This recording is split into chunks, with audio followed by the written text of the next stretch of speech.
नमस्कार, कंचन कलाकारी के YouTube चैनल में आपका स्वागत है। मैं हूं शिप्रा शर्मा। हमारे पिछले एपिसोड में आपने धर्म के विषय में सुना था, बट आज का विषय बहुत रोचक है। रोचक इसलिए है क्योंकि मैं आज आपको जिन व्यक्तित्व से मिलाने वाली हूँ वो हमारे देश के लिए एक धरोहर है।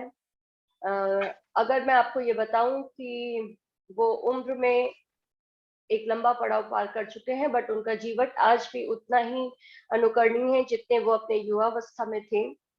वो देश के बहुत प्रसिद्ध पर्यावरणविद हैं और ग्रामीण क्षेत्र में लोगों के साथ कला के संरक्षण में बहुत काम करते आए हैं। वे हैं, आप पद्मश्री से सम्मानित हैं। इसके साथ साथ आपको लंदन में गांधी इंटरनेशनल पीस प्राइज से भी सम्मानित किया गया है। इस मंच में अपना समय देने के लिए बुलू माम जी आपका स्वागत है। मैं चाहूंगी कि आप दर्शकों से मुखातिब होने से पहले अपने बारे में एक छोटा संक्षिप्त परिचय जरूर दें। नमस्कार।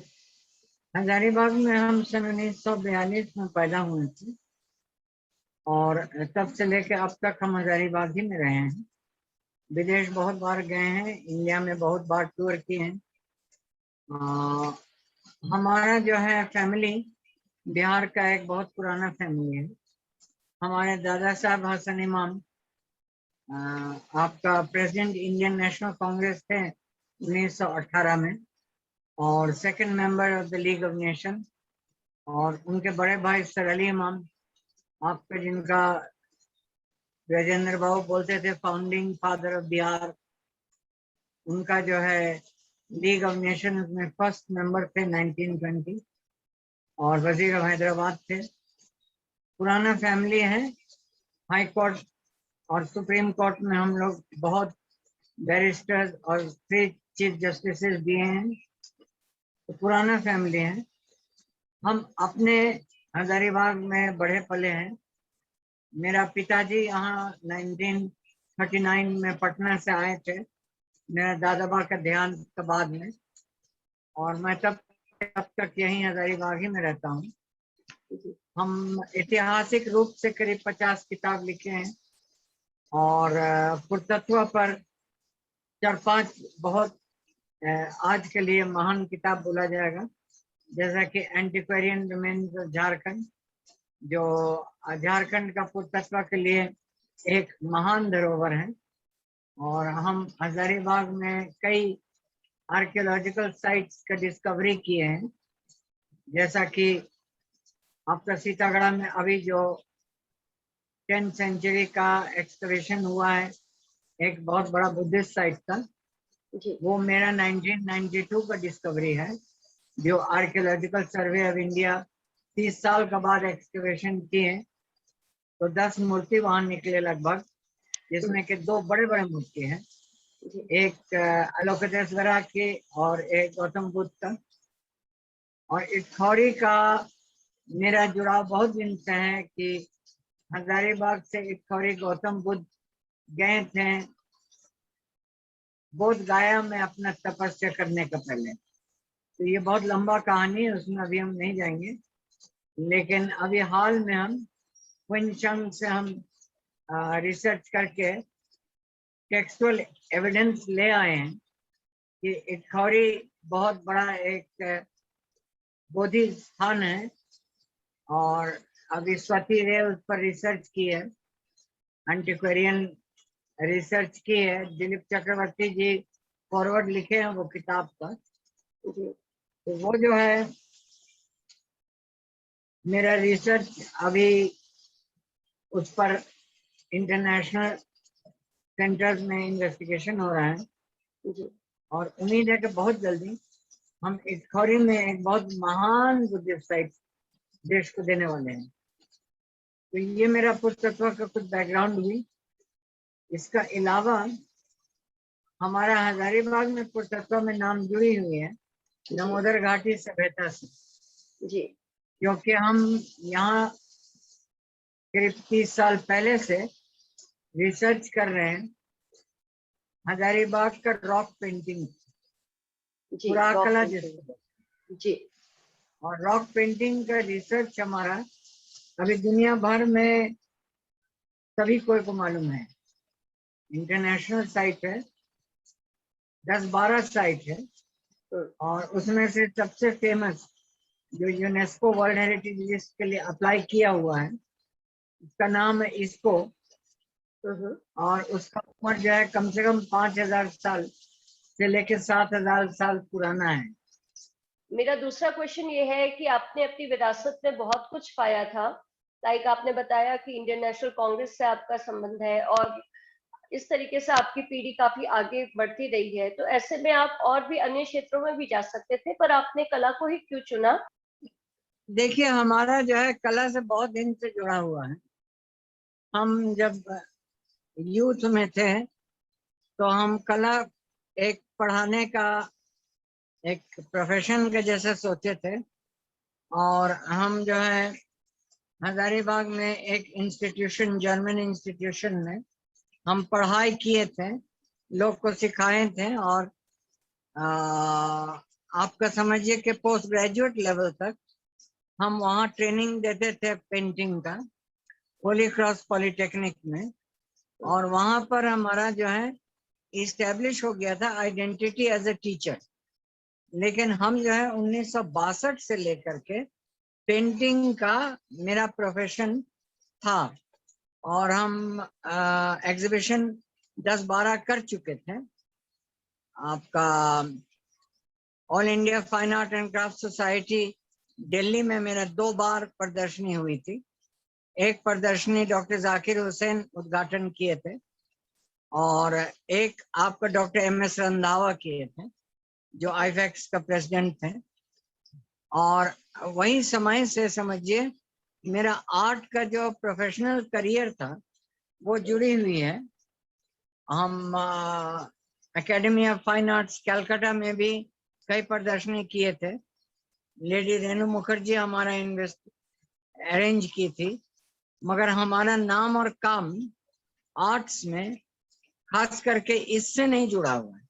मेरा काम आर्ट से आपका नॉट एज एन आर्टिस्ट और as an figure in the art world, but मेरा आइडेंटिटी आपका कवर और सोहराई कला से जुड़ा हुआ है, जिसमें कि हम इंटरनेशनली अपना एक आइडेंटिटी बनाए।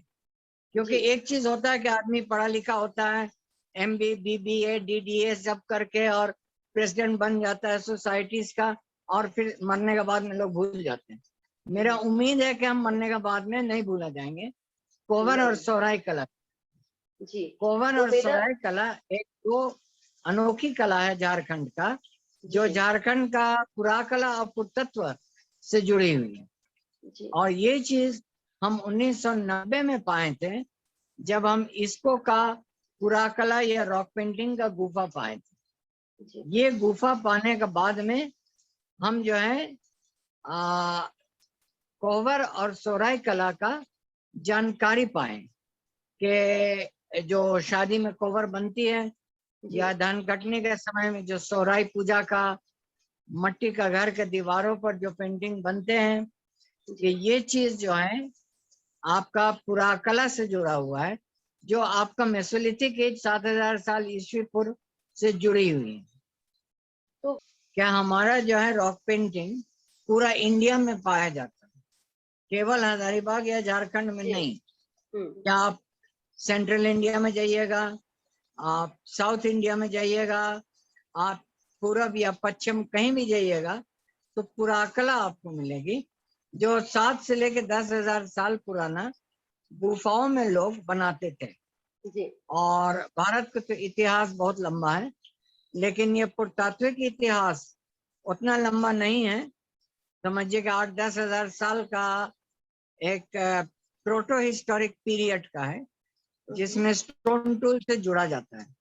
तो हम इस चीज में अपना ध्यान दिए और पाए कि झारखंड में जो मिट्टी का घरों है, वो घर पर लोग अपना पुराना जो भी ऐतिहासिक परंपरा है कला का, उसको चलाते जा रहे हैं। और वो कला धान कटनी के समय में जो किया जाता है, उसको झारखंड में बोलते हैं सोहराई। सोहराई, जी। और उत्तर बिहार में शादी का अवसर में रामायण से जुड़ी हुई आपका एक कला है जिसका नाम सब कुछ सुने हैं, वो है मधुबनी। मधुबनी जी। अब हम ये काम शुरू किए थे तो सोहराय और कोहबर का नाम कहीं इतिहास का किताब में नहीं लिखा हुआ। जी, मेरा आगे का क्वेश्चन भी यही है, मेरे आगे का क्वेश्चन भी यही था कि सोहराब और सोहराई और कोराब जो है कोबर, वो इससे अन्य मधुबनी कला और वर्ली ये सबसे कैसे डिफरेंट है? अच्छा सवाल है।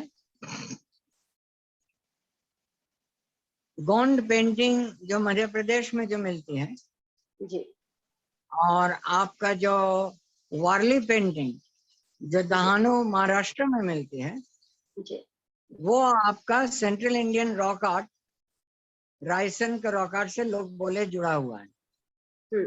यशोदा दालमिया किताब भी लिखी है जो महाराष्ट्र का जो वारली पेंटिंग है वो आर्ट आपका central Indian rock art of Raisen से जुड़ी हुई। अब हमारा जो यहाँ का जो कला है, जब हम आए थे मैदान में तो कोई किताब नहीं लिखा हुआ था, एक भी किताब नहीं था। और मेरा काम शुरू हुआ था 1990 में, तो हमको इसके लिए किताब लिखना पड़ा। हम 30-40 किताब लिख चुके यही खोज में जी। और उसका जो रॉक पेंटिंग का जो मोटिव्स है या सोहराई या कोहबर का मोटिव्स है, जो उसका कला का जो चित्र है वो कैसे जुड़े हुए हैं पुरातत्व से। और ये रिसर्च में हम प्रदर्शनी भी शुरू कर दिए थे क्योंकि 1900 में हम एक पेंटिंग बनाने का प्रोजेक्ट लिए थे ऑस्ट्रेलियन हाई कमीशन से जी। और ये प्रोजेक्ट हमको दिया गया था हजारीबाग का भारतीय सांस्कृतिक निधि का चैप्टर, क्योंकि हम अभी 35 साल से भारत सांस्कृतिक निधि के संयोजक हैं झारखंड में हजारीबाग में। और भारतीय सांस्कृतिक निधि जो 84 में राजीव गांधी जी शुरू किए थे और जिसका अध्यक्ष पुपल जयकर जी थे, वो जो है एक बहुत नामी संस्था है और हमको उन लोग के साथ जुड़ने में बहुत लाभ मिली, क्योंकि जो भी हम रिसर्च किए चाहे पुरातत्व में या कला में, वो जो है भारतीय सांस्कृतिक निधि का आदेश से मिला था। और इसका 3 में हमको ऑस्ट्रेलियन हाई कमीशन दिए थे प्रोजेक्ट, काफी बड़ा प्रोजेक्ट था, वो जमाना का $10,000 का प्रोजेक्ट था। और उसका बाद में कोहबर का, बाद में सोहराई का भी प्रोजेक्ट दिए थे और ये राष्ट्रीय स्तर पर प्रोजेक्ट हुए थे। लगभग इसमें 30-35 महिला लोग जुड़े हुए थे और हम लोग करीब 1000 पेंटिंग बनाए थे एक साल में। कोहबर का 100 बनाए थे, 1000 बनाए थे और सोहराई का 1000 पेंटिंग बनाए, तो सब जमा 2000 पेंटिंग। ये पेंटिंग बनाने के बाद में हम लोग ऑस्ट्रेलिया से जुड़ गए थे ऑस्ट्रेलियन म्यूजियम का साथ, और वहां के डायरेक्टर जॉन कर्कमैन हमारे पास में आ करके प्रदर्शनी करने का ऑफर दिए। और हम 1900 में, मैंने 1990s में हम ऑस्ट्रेलिया में 17 प्रदर्शनी कर चुके थे। आज तक हमारा महिला लोग का जो संस्था है जिसका नाम है ट्राइबल वुमेन आर्टिस्ट कोऑपरेटिव, हम गौरव के साथ कह सकते हैं कि हम लोग 75 प्रदर्शनी से अंतर्राष्ट्रीय स्तर पर कर चुके। तो जब लोग बोलते हैं कि मधुबनी कला और गोंड और रायसन और वारली और गोंड, तो हम बोलते हैं मत चिंता कीजिए, कोहबर और सोहराई कला कर चुका है प्रदर्शनी, बाकी सब कंपटीशन को आगे पीछे छोड़ करके। और अभी भी हमारा संस्था में GIS मैपिंग का इंडेक्स आ चुका है। झारखंड में सबसे पहले हमारा GIS मैपिंग आ चुका है विरासत फाउंडेशन में। ओके। और हमारा जो है जो जियोलॉजिकल इंडेक्स सर्वे का जो मोहर है झारखंड का, वो यहाँ पर है। हम लोग के साथ में कोई कुछ करता है, गवर्नमेंट का भी संस्था कुछ करता है, तो हम ही लोग का परमिशन और नो ऑब्जेक्शन ले लेते हैं, तब करते हैं। इसका माने कि हमारा जो सोहराय और कोबर कला है अभी एक अंतरराष्ट्रीय स्तर पर मान्यता पा चुका है। जी। तो आप लोग इसमें कोई डाउट न रखें कि हम जिस कला का बारे में बात कर रहे हैं ये कोई कल का पैदा किया हुआ चीज नहीं है। इसका 30 साल हो चुका है और लगभग 75 अंतरराष्ट्रीय प्रदर्शनी हो चुका है।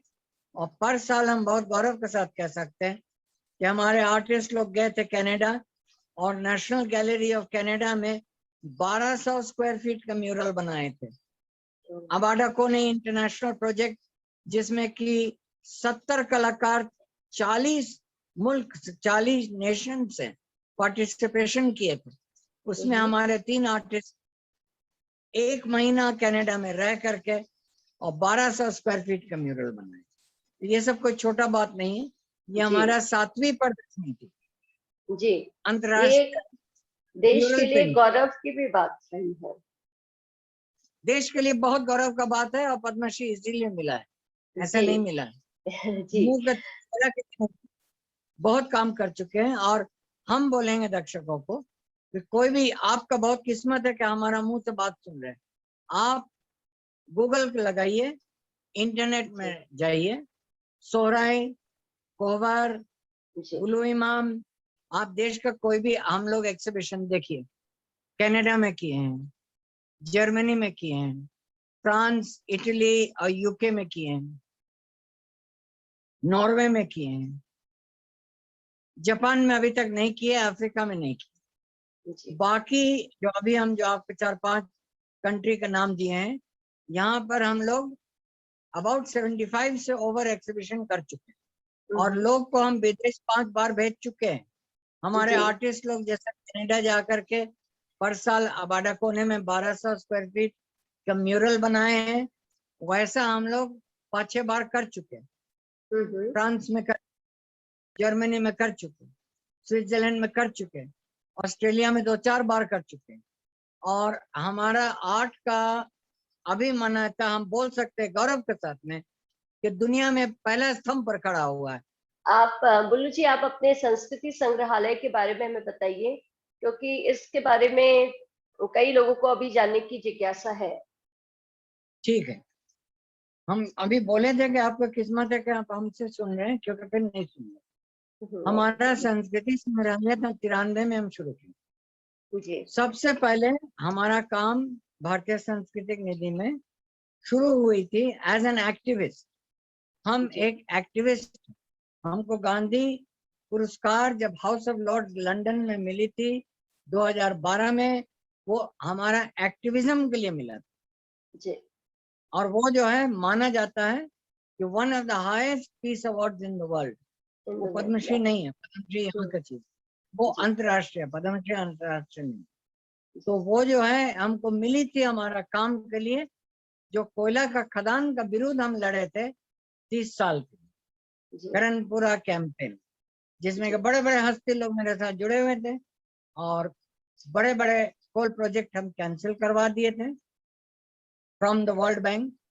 मगर आज इसका कोई मायने नहीं रखता है, क्योंकि आज का जमाना में कोयला खदान गवर्नमेंट अभी इकोनॉमिक रीजन से बंद कर दे। ठीक है, कभी वो जमाना में कोयला से पैसा कमाते थे, अब तो पूरा देश बेच करके हम पैसा कमा रहे हैं, तो कोयला से क्यों कमाएं।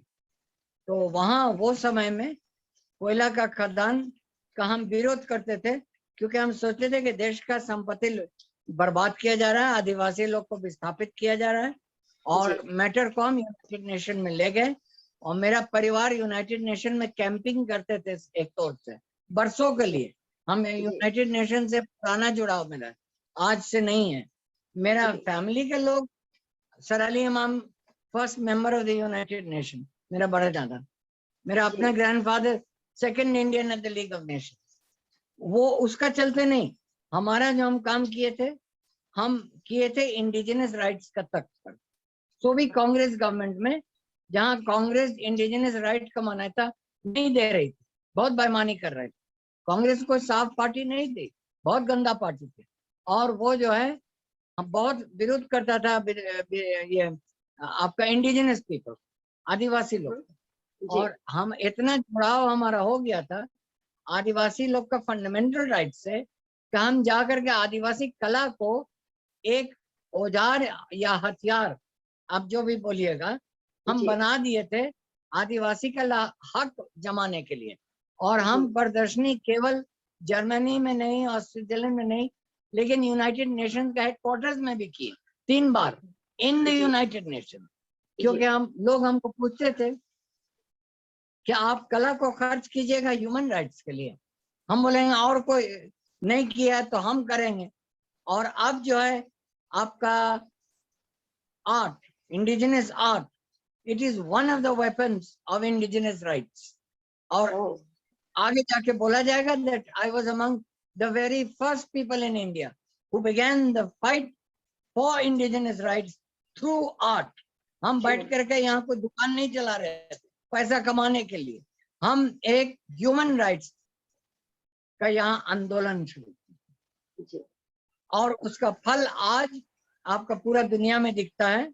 और जब हम ग्रेटा थनबर्ग को देखते हैं तो हम सोचते हैं कि मेरा घर में रहती तो मेरा बेटी रहती और मेरा ही पुकार को वो पूरा करती, क्योंकि हम बहुत ऐसा लोग के बनते हो जो पहले से ह्यूमन राइट्स का जानकारी पा चुके थे।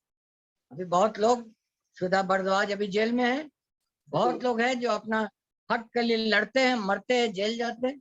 मेरा तो किस्मत है कि हमको पद्मश्री मिल गया, हम जेल नहीं गए, फल हम खाएं।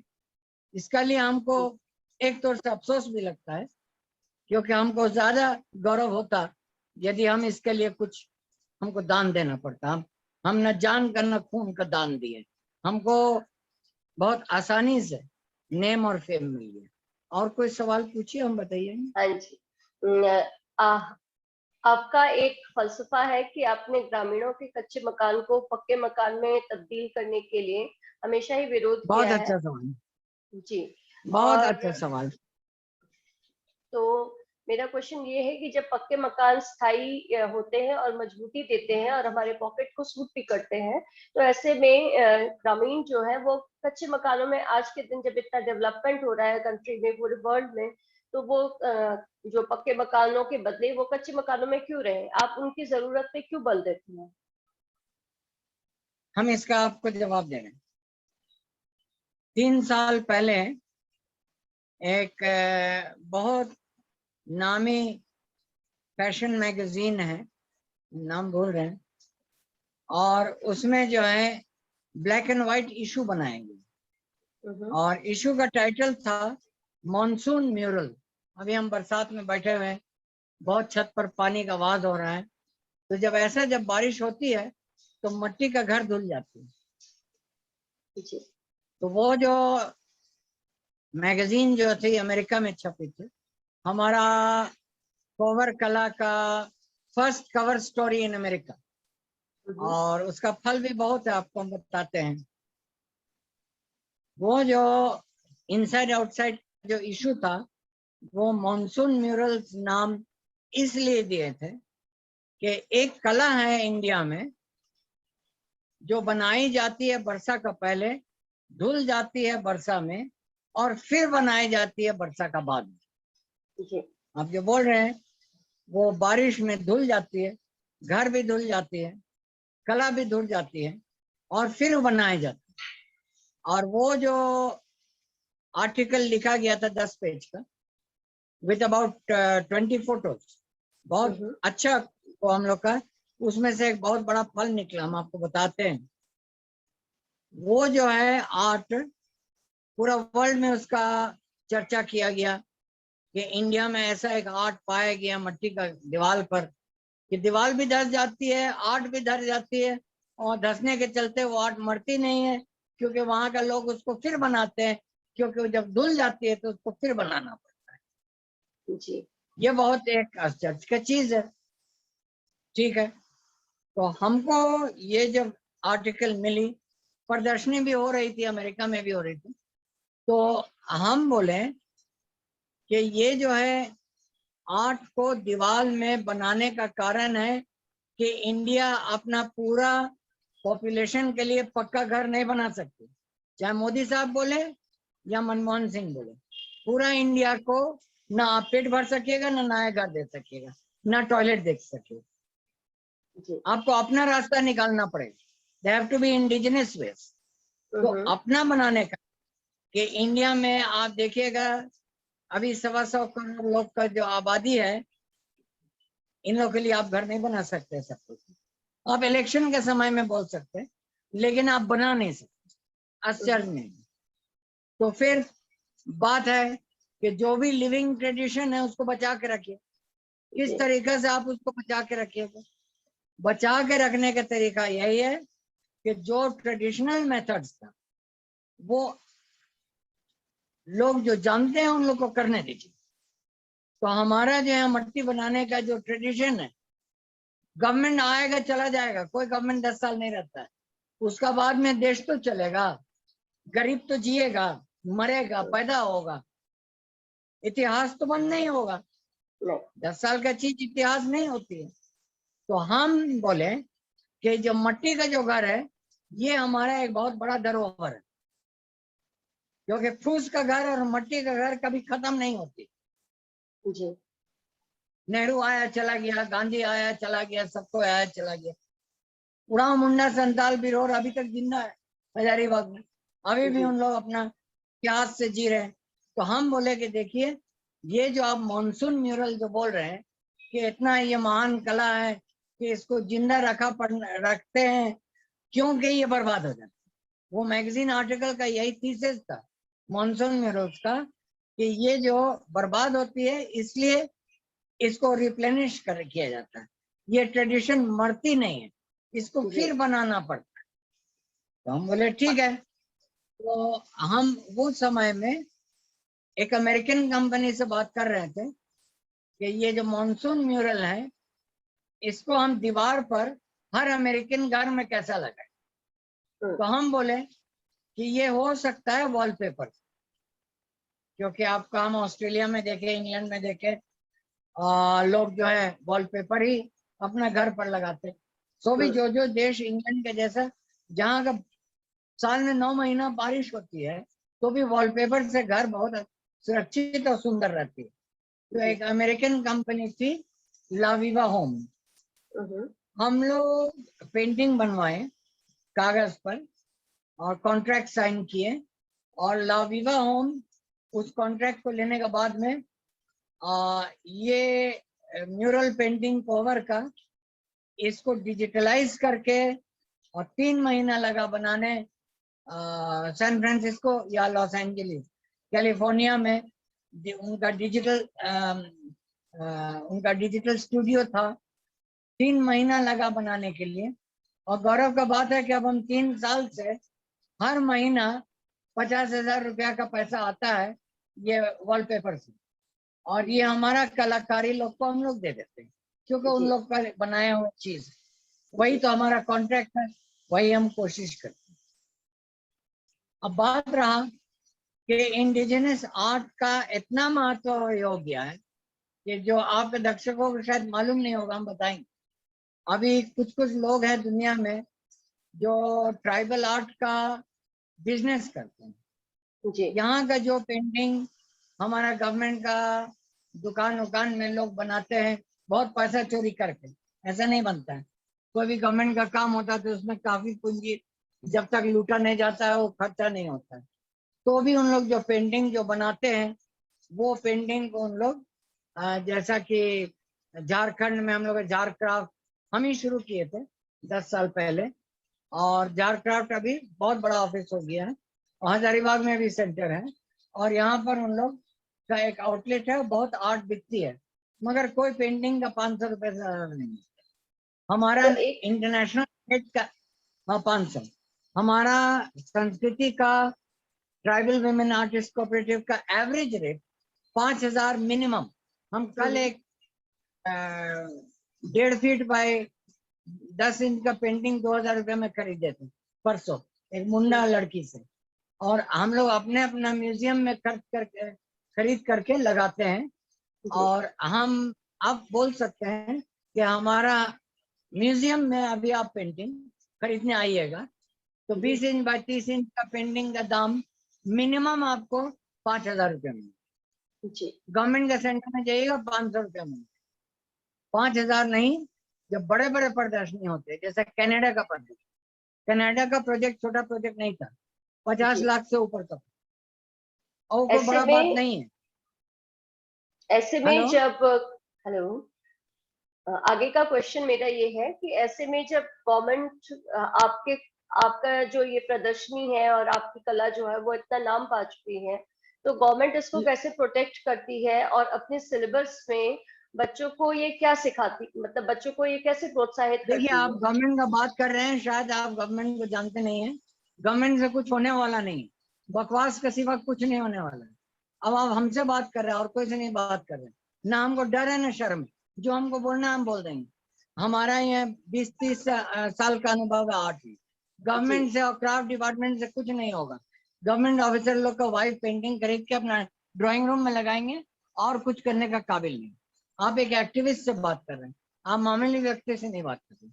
तो अब मेरा कहना है कि ये जो पेंटिंग्स जो हम लोग इतना ऊंचा स्थल पर ले आए हैं कि एवरेज प्राइस, वर्ल्ड प्राइस अभी कोहर का 5000 से कम में हजारीबाग में नहीं बिक रहा है हमारा थ्रू। और विदेश में जब चल जाती है तब इसका वैल्यू जो है 3 गुना चला जाता है। तो आप समझ सकते हैं कितना वैल्यूबल आर्ट है। ये वैल्यूबल आर्ट है क्योंकि इसको लोग वैल्यू दिए हैं। और विदेश में जाने के बाद में हमको पता चला कि वैल्यू दिया जाता है, वैल्यू लिया नहीं जाता। जब कोई चीज को वैल्यू दिया जाता है तो उसका वैल्यू आप पे आप आ जाता है। तो हमारा प्रदर्शनी जितना भी देश में हुआ, देखिए अभी हम बैठे बैठे हजारीबाग में बोलेंगे कोई को कि हम इतना बरसों में इतना कमाए हैं और इतना एनजीओ में लोग को दिए हैं और इतना इस पर हम लोग काम किए हैं, तो लोग बोलेंगे कि आप कैसा किए। हम जानते हैं कि हम किए हैं, हम लोग के पास बहुत पैसा नहीं है, हम लोग कम पैसे से काम करते हैं, मगर 365 दिन में 300 दिन काम करते हैं, पेंटिंग बनाते हैं, प्रदर्शनी में लगाते हैं, विदेश ले जाते हैं। हम कोई को बोलेंगे कि हम 75 प्रदर्शनी किए हैं विदेश में, इंडिया में तो 25-30 कर चुके हैं।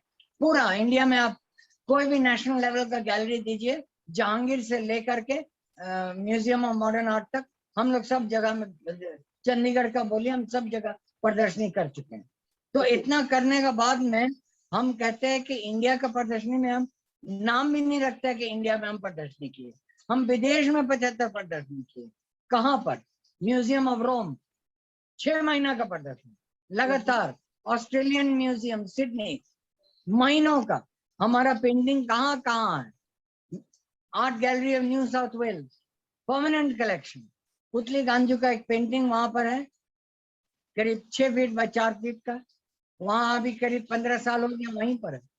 तो हम लोग आपका पेंटिंग्स को बड़े बड़े म्यूजियम में, बड़े बड़े गैलरी में और बड़े बड़े स्थल में, इंडिया में भी अभी 2 साल पहले हमारा प्रदर्शनी हुई थी हाईएट में, बॉम्बे में, जया बहादुरी उसका उद्घाटन की थी। तो वहां पर हाँ, उसमें ये क्या नाम है, राजीव सेठी मदद किए थे। और राजीव सेठी का अपना जो म्यूजियम है दिल्ली में, मेहरौली में, हमारा आर्टिस्ट लोग राजीव सेठी का मेहरौली का म्यूजियम को डेकोरेट किए। बहुत बड़ा म्यूजियम, 3-4 तल्ला का है, हमारे ही आर्टिस्ट लोग डेकोरेट किया, और कोई आर्टिस्ट नहीं किए, हम ही लोग, महिला लोग जाके 3 महीना दिल्ली में रह के डेकोरेट किए। पहले शबाना आजमी जी को गांधी इंटरनेशनल पीस प्राइज मिला 2005 में शबाना को मिला था जी, और उसके बाद आपको पद्मश्री मिला था। तो इतने बड़े पुरस्कारों को आप किस तरीके से देखते हैं और इसकी जिम्मेदारी को आपने कैसे आगे वहन किया? देखिए, आदमी जब काबिल होता है तो पुरस्कार मिलता है, पुरस्कार मिलने से आदमी काबिल नहीं जी। आप भी फौजी घर के हैं, आप जानते हैं कि पुरस्कार से आदमी नहीं बनता, आदमी से पुरस्कार बनता।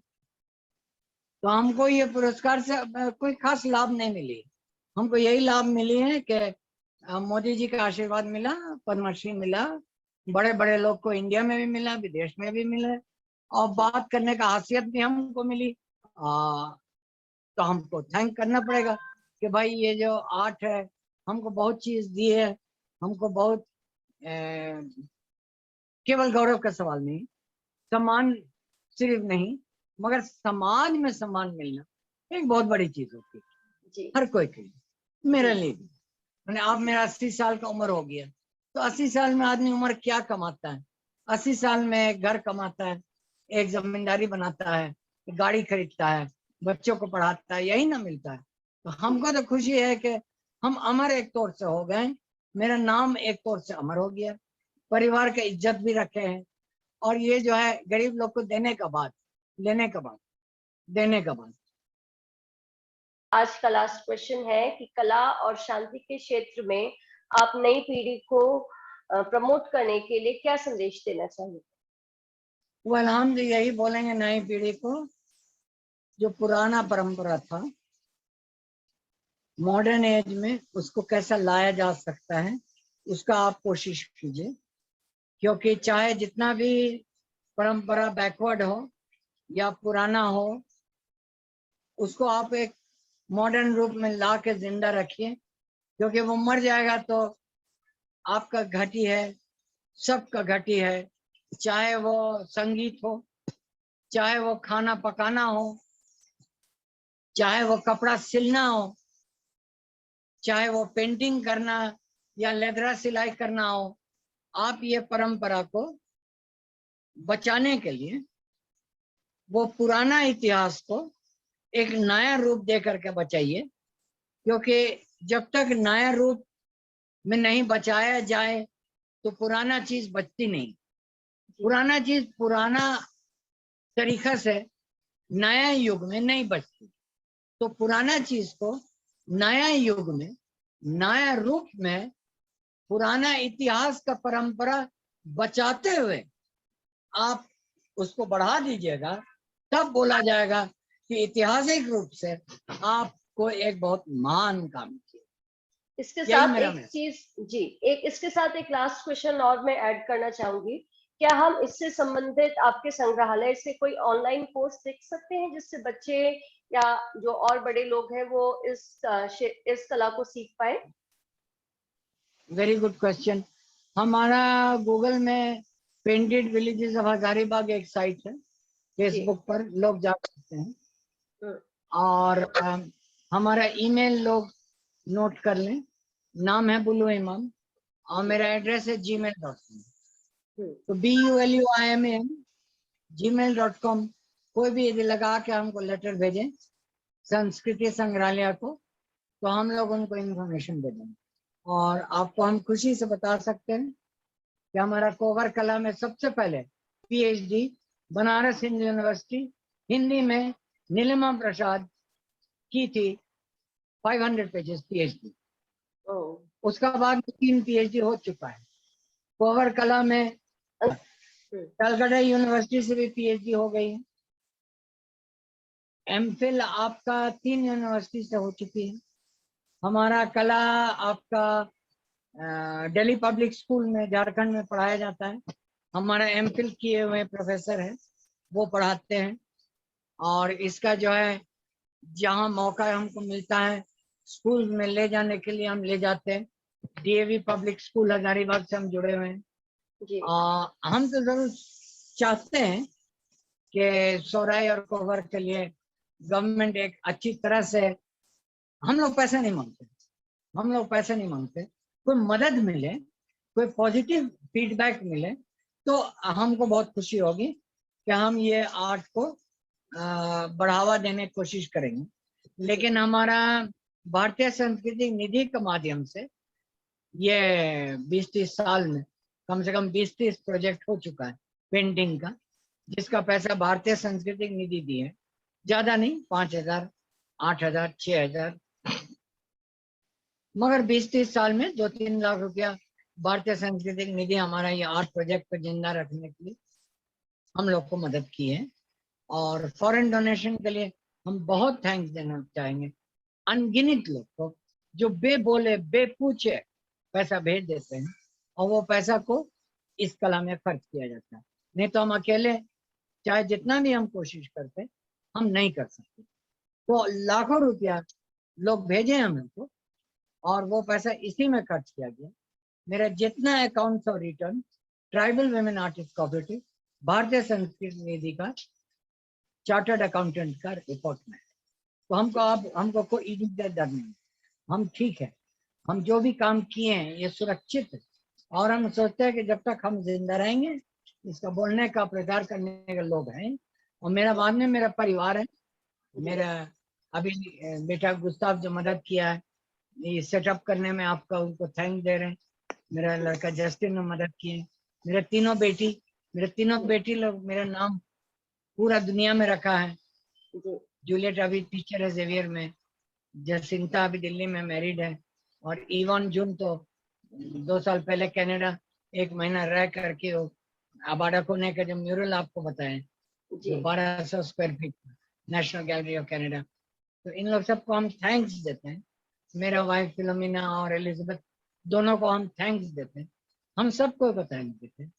अब मेरा जाने का समय है, अब मेरा रहने का समय नहीं है। आपका सब दर्शकों को हम बोलेंगे you are very lucky, you have heard it from the horses.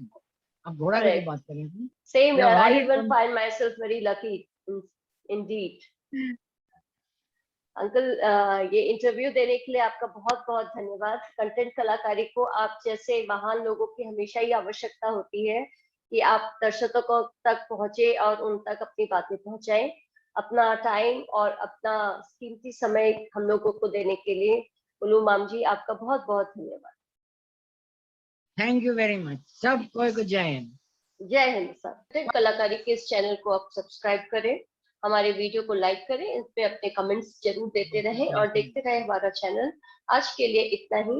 मेरी आपसे विनती है कि आप सोशल डिस्टेंसिंग रखें। आपने वैक्सीनेट नहीं किया है तो जल्दी जाकर के वैक्सीनेट करवाएं और अपनी सुरक्षा स्वयं करें। आज के लिए बस इतना ही। अपने परिवार को सुरक्षित रखें। आपको मेरा नमस्कार। कंटेंट कलाकारी की ओर से आप सबको धन्यवाद। नमस्ते।